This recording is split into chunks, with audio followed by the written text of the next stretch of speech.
میلاد مصطفیٰ صلی اللہ علیہ وسلم کے حوالہ سے انعقاد پذیر ہے۔ ہم اہل حق اہل سنت یہ عقیدہ رکھتے ہیں کہ الحمدللہ ذکر مصطفیٰ صلی اللہ علیہ وسلم کی محفل جہاں بھی سجتی ہے، جب بھی سجتی ہے، وہ نگاہ مصطفیٰ سے اوجھل نہیں ہوتی۔ میرے آقا نگاہ نبوت کے ساتھ اپنے ہر غلام کے ظاہر کو بھی دیکھتے ہیں، اس کے باطن کو بھی دیکھتے ہیں۔ سبحان اللہ، بے شک جس کا یہ عقیدہ ہے ذرا اونچا بولے بلند آواز کے ساتھ۔ حضور کی حدیث پاک ہے، سرکار کائنات علیہ الصلوۃ والتسلیمات ارشاد فرماتے ہیں اسمع صلاۃ اہل محبتی واعرفہم، میں اپنے چاہنے والوں کا ذکر خیر اپنے کانوں سے سنتا ہوں اور نگاہ نبوت کے ساتھ دیکھتا ہوں۔ سبحان اللہ، اسمع اور اعرف یہ دونوں صیغہ ہائے متکلم ہیں۔ سرکار اپنی طرف نسبت فرما رہے ہیں سننے کی بھی اور جاننے پہچاننے کی بھی۔ یہ نہیں فرما رہے کہ فرشتہ پہنچاتا ہے، بلکہ سرکار فرما رہے اسمع واعرف۔ قید ایک لگائی ہے کہ پڑھنے والا اہل محبت ہو، اہل ذوق ہو، اہل عشق ہو، جہاں سے مرضی پڑھے، نہ مکان کی قید ہے، نہ زمان کی قید ہے، نہ پڑھنے والے کی قید ہے۔ وہ چاہے عربی ہو، اجمی ہو، پاکستانی ہو، ہندوستانی ہو، کوئی بھی ہو، پھر وہ جہاں سے بھی پڑھے، شرق سے پڑھے، غرب سے پڑھے، شمال سے پڑھے، جنوب سے پڑھے، عرب سے پڑھے، عجم سے پڑھے، میرے نبی نے علی الاطلاق فرمایا اسمع صلاۃ اہل محبتی واعرفہم، فرمایا پڑھنے والا محبت والا ہو، پڑھے جہاں سے، جب بھی، جس وقت بھی مجھے خدا نے یہ طاقتیں عطا فرمائی ہے، میں اپنی خداداد عطا کرتا طاقت کے ساتھ سنتا بھی ہوں اور پہچانتا بھی ہوں۔ سبحان اللہ، بے شک بولو ذرا محبت کے ساتھ سبحان اللہ۔ اسمع و اعرف، اور اعرف نکلا ہے معرفت سے۔ صاحبان علم بھی تشریف فرما ہے، ایک ہے معرفت اور ایک ہے علم۔ علم اور معرفت میں فرق ہے۔ اٹھاؤ مولانا اسام الدین کا حاشیہ، وہ اپنے حاشیہ کے اندر لکھتے ہیں، اور اسی طرح علماء بلاغت نے بھی لکھا، علماء لغت نے بھی لکھا کہ علم اور معرفت میں فرق ہے۔ کیا فرق ہے؟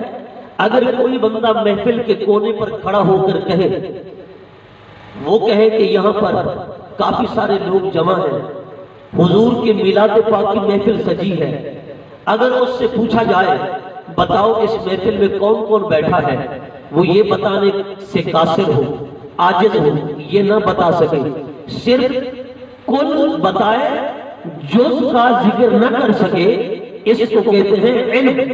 اگر کوئی بندہ محفل کے درمیان میں آ کر کھڑا ہو جائے اور وہ ایک ایک کا نام بھی بتائے، یا بھائی شہباز اشرف صاحب بھی بیٹھے ہیں، سجاد اشرف صاحب بھی بیٹھے ہیں، نقیب محفل عدنان فدا صاحب بھی بیٹھے ہیں، مشتاق احمد صاحب بھی بیٹھے ہیں، فلاں بھی بیٹھا ہے، فلاں بھی بیٹھا ہے، ایک ایک کا نام لے کر بتاتا جائے تو یہ ہے معرفت۔ میرے آقا نے یہ نہیں فرمایا اسمع صلاۃ اہل محبتی واعلمہم، یہ نہیں فرمایا، بلکہ حضور نے فرمایا اعرفہم۔ سرکار نے یہ نہیں فرمایا صرف کل کو جانتا ہوں، نہیں، بلکہ فرمایا میں اپنی ذکر پاک کی محفل میں آنے والے ایک ایک فرد کو جانتا ہوں، ایک ایک شخص کو جانتا ہوں۔ گویا میرے نبی نے بتا دیا میرے غلاموں جہاں سے بھی پڑھو، تعارف کی ضرورت نہیں، پہچان کی ضرورت نہیں، رب نے مجھے مقام یہ عطا فرمایا ہے، میں ذکر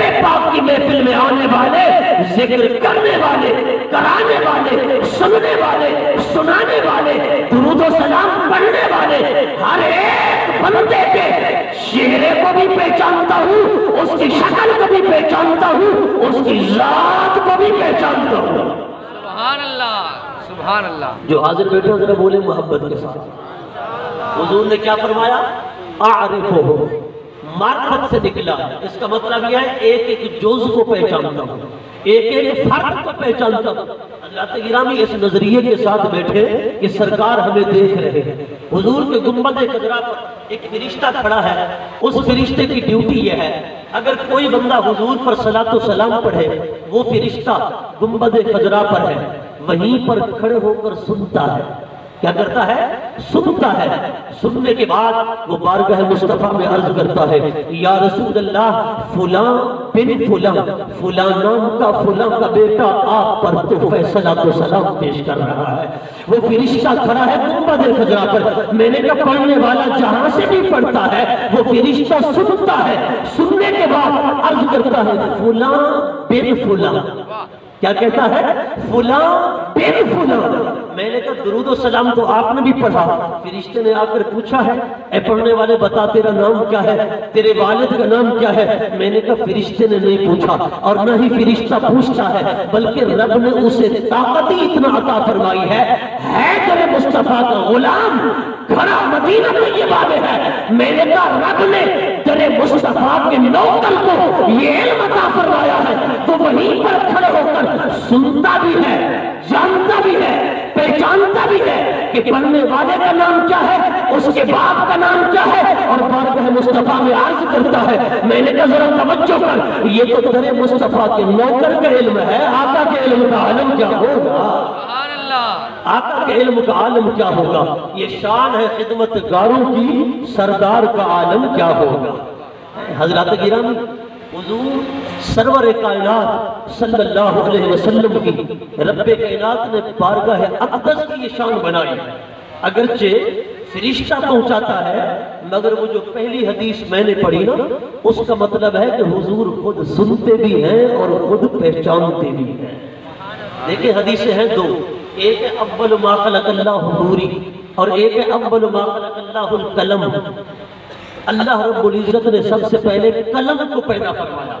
ایک روایت میں ہے اللہ نے سب سے پہلے میرے نور کو پیدا فرمایا، سرکار فرماتے ہیں میرے نور کو پیدا فرمایا، اور ایک میں ہے کہ قلم کو پیدا فرمایا۔ محدثین نے دونوں حدیثوں کے درمیان تطبیق دیتے ہوئے فرمایا کہ قلم کی اولیت کا ذکر بھی ہے اور حضور کے نور پاک کی اولیت کا ذکر بھی ہے، لیکن دونوں کے درمیان تطبیق، مطابقت اور موافقت یوں ہے کہ اللہ رب العزت نے قلم کو فرمایا اے قلم لکھ۔ قلم نے عرض کیا مولا کیا لکھوں، مولا کیا لکھوں؟ اللہ رب العزت نے فرمایا ما کانا لکھ دے، ما یکون لکھ دے۔ قلم نے عرض کی مولا ما یکون کے اندر تو پیدا فرمائے گا زمین کو، آسمان کو، سورج کو، چاند کو، ستاروں کو، سیاروں کو، جن و انس، حجر و شجر، برگ و ثمر، جنت و دوزخ۔ ما یکون کے اندر تو یہ لکھوں، مستقبل میں تو یہ لکھوں، مولا یہ بتا ما کانا میں کیا لکھوں؟ اللہ رب العزت نے فرمایا اے قلم ما کانا میں جو کچھ ہے وہ بھی لکھ۔ قلم نے عرض کی مولا ما کانا میں تو تیری ذات ہے۔ اللہ نے فرمایا قلم ما کانا میں میری ذات نہیں، ما کانا میں نور مصطفیٰ ہے۔ اے قلم ما یکون میں ساری کائنات کو لکھ دے، ما کانا میں نور مصطفیٰ کو لکھ دے، ما کانا میں نور مصطفیٰ کو لکھ دے۔ اگر کوئی کہے کہ ما کانا میں قلم نے خدا کو لکھا، میں کہتا ہوں خدا وہ ہے جو ازلی بھی ہے ابدی بھی ہے۔ ازل کہتے ہیں جس کی ابتدا نہ ہو، ابد کہتے ہیں جس کی انتہا نہ ہو۔ خدا کی ابتدا بھی نہیں، انتہا بھی نہیں۔ قلم نے اگر خدا کو لکھا تو کیسے لکھا؟ میں نے کہا ماننا پڑے گا قلم خدا کو لکھ ہی نہیں سکتی، اس لیے کہ اگر قلم خدا کو لکھے تو خدا محدود ہو جائے، خدا منتہا انتہا کے درجے میں آ جائے۔ خدا کی انتہا بھی ہو، ابتدا بھی ہو، خدا محدود بھی ہو، خدا کی حد بھی ہو، خدا کو نہیں لکھ سکتی۔ قلم نے ما یکون کے اندر، مستقبل کے اندر ساری کائنات کو لکھا اور ما کانا کے اندر صرف نور مصطفیٰ کو لکھا۔ سبحان اللہ، نور مصطفیٰ کو لکھا۔ اس لیے حضور ساری کائنات میں اول ہے۔ اولیت مصطفیٰ بایمانہ بھی ہے، کہ حضور کا نور سب سے پہلے ہے، اور اولیت مصطفیٰ اس لحاظ سے بھی ہے کہ حضور نے سب سے پہلے رب کو سجدہ کیا اور سب سے پہلے رب کی ربوبیت کا اقرار کیا۔ اللہ اکبر۔ حضرات گرامی، حضور کا اول الخلق ہونا اس وجہ سے ہے کہ کوئی اللہ رب العزت کا مقابلہ نہ کر سکے۔ دیکھیں، اگر انسان کوئی چیز تخلیق کرے نا تو انسان کی تخلیق کا طریقہ یہ ہوتا ہے کہ پہلے ناقص چیز تخلیق کرتا ہے، کیسی ناقص چیز تخلیق کرتا ہے، پھر وہ ناقص سے کامل کی طرف جاتا ہے، ادنا سے اعلیٰ کی طرف جاتا ہے۔ لیکن میرے رب کی تخلیق اس طرح نہیں۔ آپ اگر کوئی کارخانہ لگاتے ہیں، نمونہ لیتے ہیں اور اس کارخانے کے اندر کوئی چیز تیار کرتے ہیں تو وہ پہلے ناقص بنتی ہے، کمزور بنتی ہے، پھر اچھے سے اچھی بنتی چلی جاتی ہے۔ اس طرح یعنی ادنا سے اعلیٰ کی طرف انسان ترقی کرتا ہے۔ اللہ نے سب سے پہلے کسی کانے، نابینے، لولے، لنگڑے انسان کو نہیں بنایا۔ اللہ نے سورج و چاند کو نہیں بنایا۔ اللہ نے زمین کی کوئی چیز سب سے پہلے نہیں تخلیق فرمائی۔ رب نے سب سے پہلے اول ما خلق اللہ نوری کل خلائق من نوری وانا من نور اللہ، سب سے پہلے نور مصطفیٰ کو تخلیق فرما کے بتا دیا، کائنات والو تمہاری تخلیق میں سب سے پہلے ناقص ہوتی ہے، میری تخلیق میں سب سے پہلے کامل ہے، اکمل ہے، اور وہ نور مصطفیٰ ہے۔ میری خالقیت کا کمال دیکھنا چاہتے ہو، سورج کو نہ دیکھو، چاند کو نہ دیکھو، زمین کو نہ دیکھو، ستاروں کو نہ دیکھو، سیاروں کو نہ دیکھو، افلاک کو نہ دیکھو، ورنہ میری خالقیت کا اگر کمال دیکھنا چاہتے ہو آؤ ذات مصطفیٰ کو دیکھو کہ یہ میری قدرت کا اعلیٰ شاہکار بھی ہے، میری خالقیت کا کمال بھی ہے۔ یہ میری خالقیت کا ایسا کمال ہے کہ سورج و چاند تو اس کے تلووں کی دھول ہے، سورج و چاند تو اس کے تلووں کی دھول ہے۔ میری خالقیت کا کمال اگر دیکھنا چاہتے ہو تو ذات مصطفیٰ کو دیکھو۔ اس وجہ سے حضور خلق اول ہے کہ کوئی رب کا، آج تو بندے اگر کچھ بن جائے نا تو اپنے باپ کا مقابلہ شروع کر دیتے، شاگرد کچھ بن جائے تو استاد کا مقابلہ شروع کر دیتا ہے۔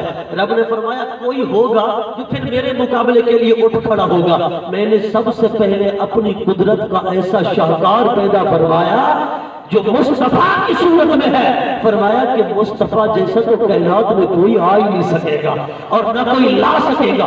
پھر خلق اول کا ایک فلسفہ یہ بھی ہے کہ اللہ نے سب سے پہلے حضور کے نور کو کیوں تخلیق فرمایا شہباز بھائی؟ اس لیے تاکہ کوئی حضور پر احسان نہ جتلائے۔